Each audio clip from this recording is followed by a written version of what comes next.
I am. Which one are you more mad about? The decisions. Yeah. Oh, the. Forget the game. The decisions. Well, they're both ridiculous. Let's be honest. I think the first one's worse. It's a red card all day. I mean, if you give Sadio Mane a start against anybody else in the Premier League, nobody's catching him. So how you can say that he's not going to go through and have a goal-scoring opportunity against the goalkeeper, I have absolutely no idea where you're coming from. Did anybody say that we know? Well, Peter Walton. Have you not worked that one out yet? Yeah. Number of times Peter's come on.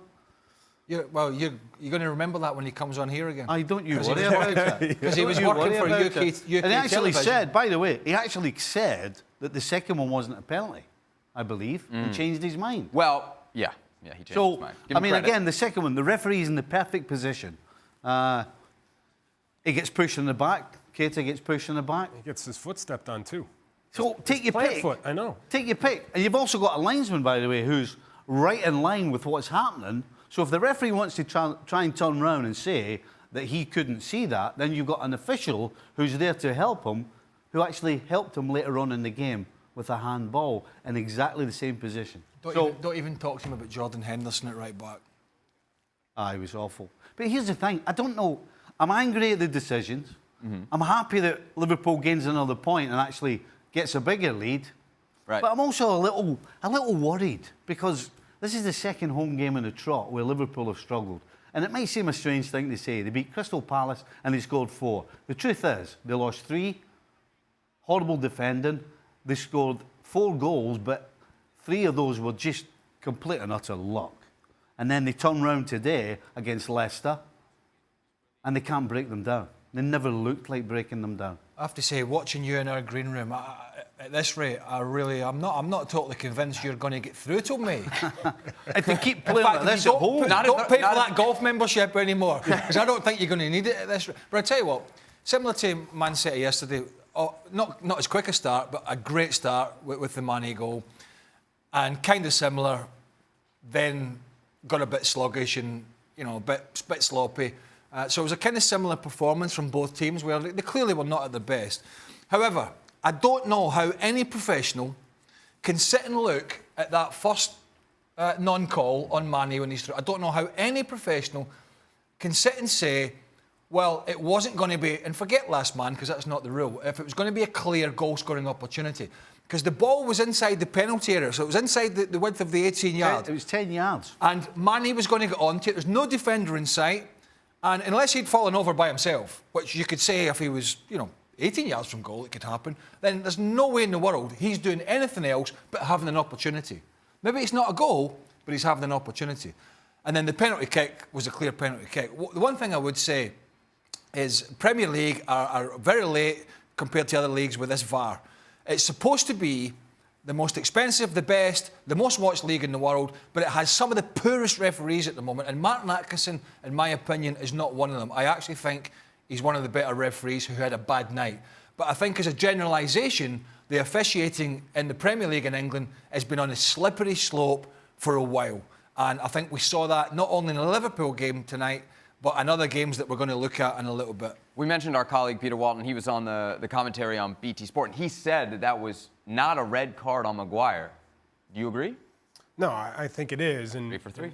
The thing that always comes out to me is when big decisions like this, especially early on in a game, and they're made one way, it seems to just get piled on because that player ends up having a hand in the result. And, to be fair to him, he had a good game after that, Maguire did. Of course, he scores the goal. Leicester defended extremely well, barring the two, the penalty decision and the red card, what it should have been. And they fought. And these are the things when you get into a situation like this at the top of the Premier League and you look at teams that just polish it off. We've seen Manchester City do it. We've seen Manchester United do it in the past. We've seen Chelsea do it, where they just coast in. And with the ability that Manchester City has, and of course they dropped points yesterday where you think, oh my gosh, Liverpool's going to grasp it and they're just going to run with it now. Sometimes if you don't take your luck and if you get some calls against you, they tend to just creep back in. Other teams then use that opening to get themselves back in it too. No matter what happened yesterday with City, it's still a blown opportunity, massive for Liverpool, right? Stevie, you'd agree? Yeah, absolutely. Yeah. The other thing that I think was a little scary was the crowd didn't take an awful lot of encouragement to get very, very, very irritable. Well, And funny enough, neither did you. Well, Do you think they sensed? Do you think they sensed what you almost said? busted out.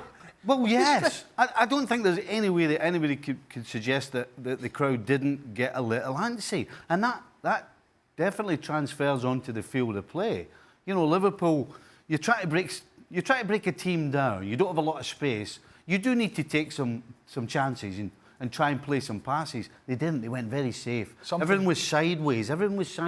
Nobody was looking forward. They just got a little safe, and you can't do that. Something you picked up on early, you mentioned it. You said to me straight away, Salah. Aye, he was awful today. Awful.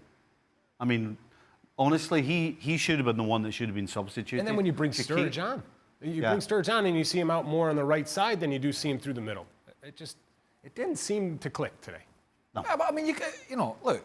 But Did anybody say it was going to be a smooth ride to the end? I mean, it just was never going to be. I mean, nobody foresaw last night happening at St James's Park, Newcastle.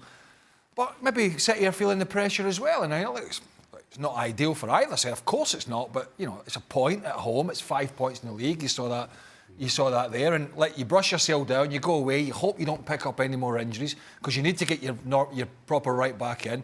You need to get a bit of momentum going again. You've got the Champions League coming up, so it's a take stock for Liverpool and I suppose for Man City, who are the two teams probably fighting for the title, and say, well, here's what we need to improve on if we're going to go between now and the end of the season and have success.